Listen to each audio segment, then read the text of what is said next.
200 கோடி, இந்து மதம் 120 கோடி. இதுல ஆச்சரியம் என்னன்னாங்க, 190 கோடி பேர் இந்த உலகத்துல எந்த மதத்தையும் பின்பற்றாம இருக்கிறாங்க, அன்அஃபிலியேட்டட் இருக்கிறாங்க. 230 கோடி கிறிஸ்தவர்கள் இருக்கிறாங்க, 200 கோடி இஸ்லாமியர்கள் இருக்கிறாங்க. 190 கோடி பேர் எந்த மதத்தையும் சாராதவர்கள், இந்து மதத்தை சார்ந்தவர்கள் 120 கோடி. எத்தனை நாட்டில் இருக்காங்க பாரு. இந்த மதத்தை பின்பற்றக்கூடியவங்க எத்தனை நாட்டில் இருக்காங்க? கிறிஸ்தவ மதத்தை பொறுத்தவரை 120 நாடுகள்ல அவங்க பெரும்பான்மை. இஸ்லாமிய மதத்தை பொறுத்தவரை 53 நாடுகள் அவர்கள் பெரும்பான்மை. அன்அஃபிலியேட்டட், எந்த மதத்தையும் சாராதவன் 10 நாடுகள் அவர்களும் பெரும்பான்மை. ஆனா நான் இந்து மதத்தை சார்ந்தவன் 2 நாடுகள்ல மட்டும்தான் நாம் பெரும்பான்மையாக இருக்கின்றோம். இரண்டாவது, இந்த மாநாட்டினுடைய முக்கியமான நோக்கம், ஒரு இந்துவுக்கும் இந்த எழுச்சி இருக்கணும் ஐயா. ஒருத்தருக்கு முன்னோர்கள் எப்படி இந்த வாழ்வியல் முறையை கட்டி காத்து பத்திரமாக நம்மகிட்ட கொடுத்துட்டு போனாங்களோ, அதே மாதிரி பத்திரமாக பாதுகாத்து நம்முடைய சந்ததிக்கு நம்ம கொடுக்கிறோமா அப்படிங்கிற கேள்வியை எழுப்புவதற்கும் இங்கே முருகர் மாநாடு மதுரையில் நடந்து கொண்டிருக்கிறது. அன்பு சொந்தங்கள், யாருக்கோ பிரச்சனை, எனக்கு இல்ல, அந்த பிரச்சனை நமக்கு வரும். எங்கேயோ கோயில் அடிக்கிறாங்க, எனக்கு பிரச்சனை இல்லை, நமக்கு வரும். யாரோ திருச்செந்தூர்ல கியூல போய் நிக்கிறவங்க மயங்கி விழுந்து சாகுறாங்க, பிரச்சனை நமக்கு வரும். எங்கேயோ கட்டணம் வசூல் பண்றாங்க, நமக்கு அது வரும்.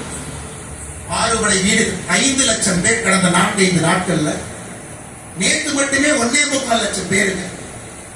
6 படையில் இருக்கக்கூடிய முருகபெருமானையும் இங்க வந்து அமைதியாக இந்து முன்னணியினுடைய வாலண்டியர்ஸ் மட்டுமே நின்ற ஒரு காவல்துறை அதிகாரி இல்லை, அமைதியாக தரிசித்து போறாங்க. ஆனா 6 படையில் இருக்கக்கூடிய ஏதாவது ஒரு கோயிலுக்கு 50 ரூபாய், 100 ரூபாய், 500 ரூபாய் கொடுக்காம நீங்க சாமி இந்த மாதிரி பார்க்க முடியுமா? கேட்டு பாருங்க.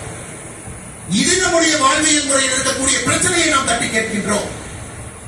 இதற்கு தமிழகத்தில் 2 சட்டங்கள் இருக்கிறது. இந்துவுக்கு ஒரு சட்டம், இந்து மதத்தை சாராதவர்களுக்கு இன்னொரு சட்டம். எதற்கு என்பதை கேட்பதற்காக மதுரை மண்ணில் என்று கொண்டிருக்கின்றோம். அன்பு சொந்தங்கள், ஏதோ இந்த மாநாடு எலெக்ஷனுக்காக இந்து மொழியினுடைய பெரியவர்கள், அவர்களுக்கும் அரசியலுக்கும் சம்பந்தம் இல்லை.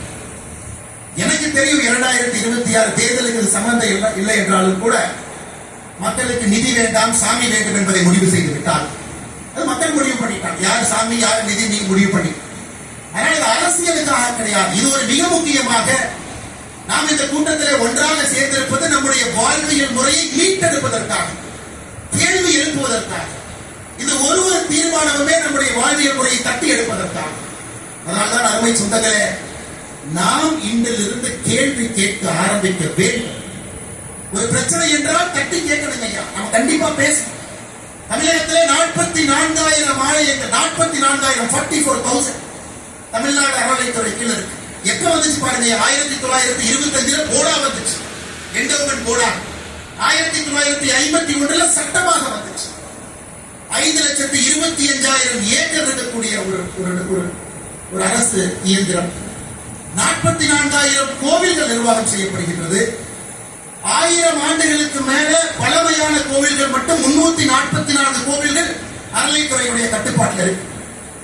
எங்கேயாச்சும் ஒரு இடத்துல ஒழுக்கமாக அறநிலைத்துறையுடைய செயல்பாடு இருக்கா? நீங்க பணம் இருப்பவனுக்கு ஒரு மாதிரி கேள்வி கேட்டுப்பாங்க. அதையெல்லாம் மாற்ற வேண்டும். ஒரு புதுவிதமாக ஆன்மீகத்தை முன்வைத்து நடக்கக்கூடிய ஒரு ஆட்சி மட்டுமல்ல, ஆன்மீகத்தை முன்வைத்து இந்த சமுதாயம் தன்னை வழிநடத்திக் கொள்ள வேண்டும் என்பதற்காக இந்த முருகன் மாநாடு நடந்து கொண்டிருக்கிறது. அதனால வந்திருக்கக்கூடிய எல்லாருமே முருக பக்தர்களாக வந்திருக்கு. ஆனா போகும் பொழுது வீர பாகுவாகவும் போறோம் அப்படிங்கிறத மறந்துடக்கூடாது. இந்த மதுரை மண்ணிலிருந்து திரும்பி செல்ல நமக்கு அந்த உணர்வு வேண்டும். 230 கோடி கிறிஸ்தவர்கள் என்று சொன்னேன். கடந்த 10 ஆண்டுகள்ல கிறிஸ்தவ மக்கள் தொகை உலக அளவில் 12 கோடி உயர்ந்திருக்கிறது. 200 கோடி இஸ்லாமியர்கள் என்று சொன்னேன். கடந்த 10 ஆண்டுகள்ல இஸ்லாமியர்களுடைய மக்கள் தொகை 35 கோடி உயர்ந்திருக்கிறது.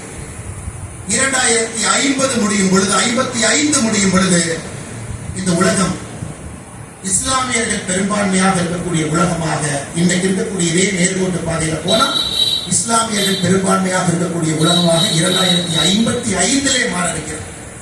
இன்னைக்கு கிறிஸ்தவர்களை பாருங்க, ஐரோப்பாவில் இருக்கக்கூடிய மொத்த கிறிஸ்தவர்களை விட வட ஆப்பிரிக்காவில் இருக்கக்கூடிய கிறிஸ்தவர்கள் அதிகம். More number of Christians are in northern part of Africa than in the whole of Europe. அது எல்லாம் நாம் புரிந்து கொள்ள வேண்டும். நம்முடைய கலாச்சார சின்னங்கள் எங்கேயும் யாரும் அழிக்கக்கூடாது. ஒருவர் கூட மதம் மாறக்கூடாது. மதம் மாறினவங்கள திரும்பி கொண்டு வர வேண்டும். 120 கோடி இருக்கக்கூடிய உலகத்தில் இன்னைக்கு 4வது பெரும்பான்மை சமுதாயமாக இருக்கின்ற நம்முடைய சமுதாயம் தொடர்ந்து இதே போல இருக்கிற காரணம் இன்னைக்கு தமிழகத்தினுடைய அரசியல் களத்தினா தமிழ் வேறு, ஆன்மீகம் வேறு, இலக்கியங்கள் வேறு என்று பிரித்திருக்கின்றனர். ஆனா நம்ம ஊர் அப்படி பிரிக்க முடியாது. எந்த மொழிக்கும் இல்ல, நமக்கு மட்டும்தான் இருக்கு. தமிழும் ஆன்மீகமும் இலக்கியமும் ஒன்றாக இருக்கக்கூடிய ஒரே கலவையாக இந்த வாழ்வியல் முறை. இன்னைக்கு கந்த சஷ்டி கவசம் நம்ம பாடுறோம், 20 நிமிஷம் நம்ம பாடணும்.